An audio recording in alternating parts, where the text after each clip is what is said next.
Finally, Efia Odo ababe kasa afa Eat Avenue Restaurant Bruhaha see on it so just a few days ago. Yebekaya constantly Efia Odo tie flaunt this restaurant. Ochemu say a restaurant. A lot of celebrities and omukoho eko didi. Na ye sorry one of the days Kwabena Sapon, owner of Rich Condos Kumase, say ono and the owner of this particular restaurant. Na news call out say ya pamo Efia Odo from that particular restaurant. I lay embargo on her say my name ba Eat Avenue BM. Well, she hasn't really had the chance to talk about this. Now, so just a few hours ago on her podcast, I rant and bands Koso on Glitch Africa, no, just what actually transpired, how she owned ownership, that is 40% of the business, and how or no any Kwabena Sapon, the real owner of the restaurant, a relationship akosa, or also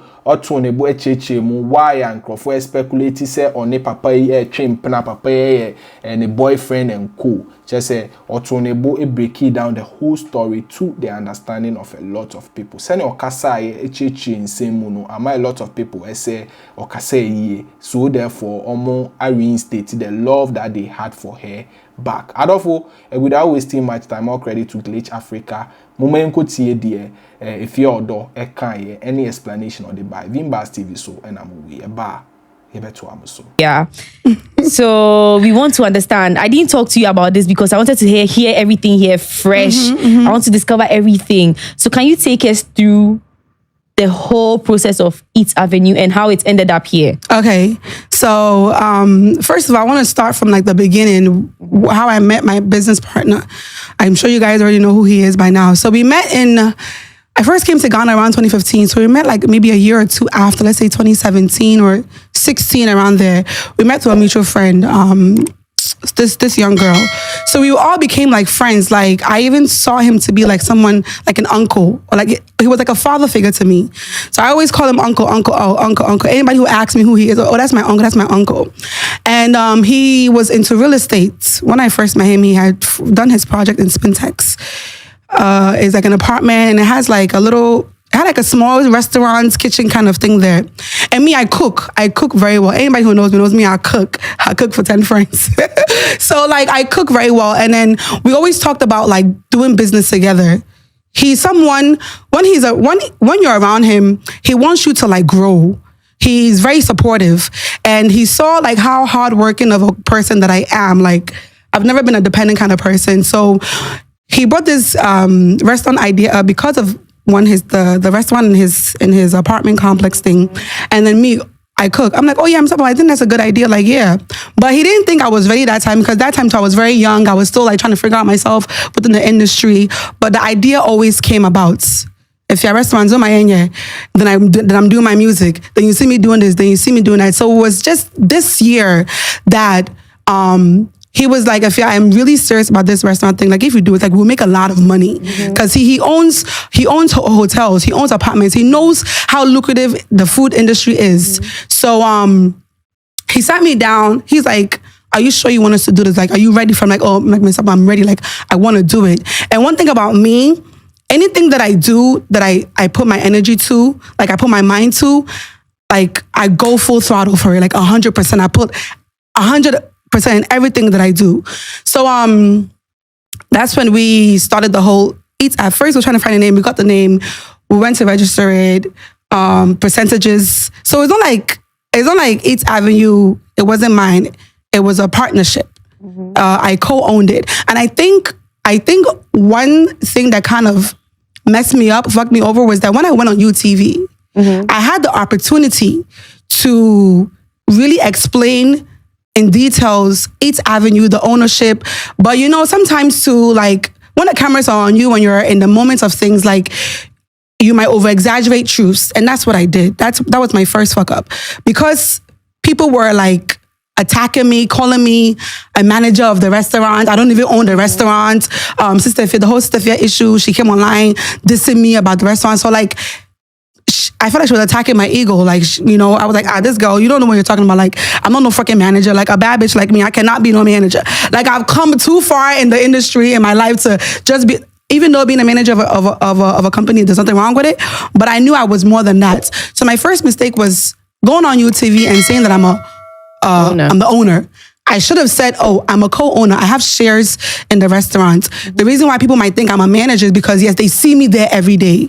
Because one thing about me, I don't play with my money. I don't play with hospitality. I don't play with people, especially like, the food business that you can't want to mean John or Hossa for people to just manage it. You have to be there. Yeah.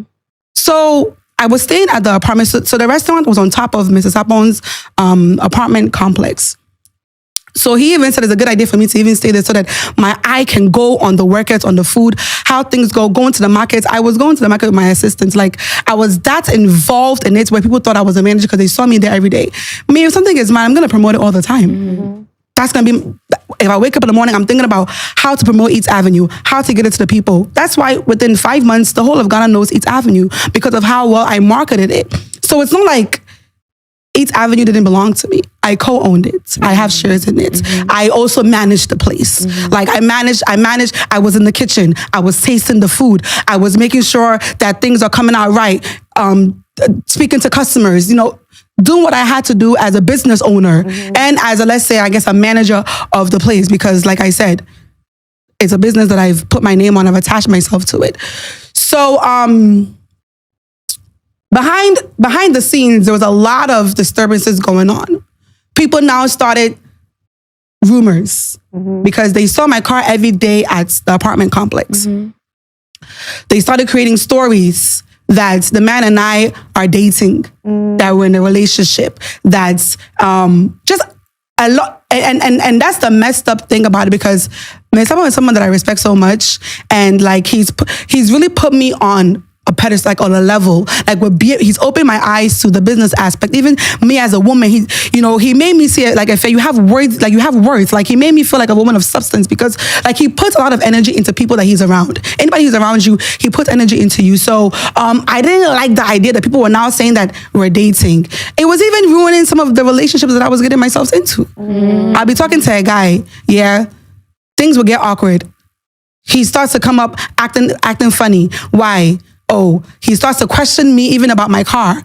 Why am I even asking me why do I have to stay at the apartment? Why can't I just go home and come back and forth? So he started hearing the rumors about the whole fake relationship. Mr. and I was very platonic. Like I say, someone that I saw to be like my uncle. But the rumors and the hearsay, and like I even saw people on TikTok saying the weirdest things about he and I. So false.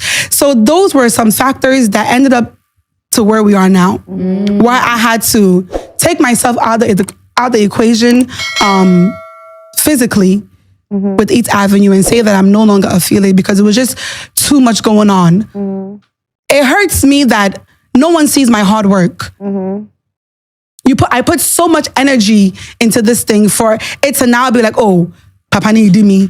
And the business, he's shopping me. He's spending it, like lies. I'm a human being, bro. Like things as tough as I am and as a bad bitch that I am, these things, once it's affecting my mental health, I have to just sit back and kind of like rearrange things and see what's gonna me. So that was the main reason why I had to like. It was a tough decision, because there's somebody I've known since 2016, 17. I've known him for a very long time since I come to Ghana. We've built this friendship. We've like for example, or a guy like me penasem, but it's also ruining relationships that I'm getting myself into because of rumors, not because of him, but what people are saying, hearsay. No matter what I say, the guys I talk to is like, oh, they don't believe. Yes, so that is Efia Odo for you, or no, and I be mu into detail the AC between or no any rich condo CEO so and the way forward. Well, Senior Kasai and Crawford PR applauding almost say for her to admit her mistake in the first place, or call UTV. Chemu says she owns 100%. The idea I allowed that, but therefore, omudi ne boni a channel. Now, so going forward, ni ejidi say Efia Odo is answer. Say obe handle anything business related with common sense the next time. Out of Vimbas TV, so any update, yede bebremo. Yeda CP. Vimbas TV.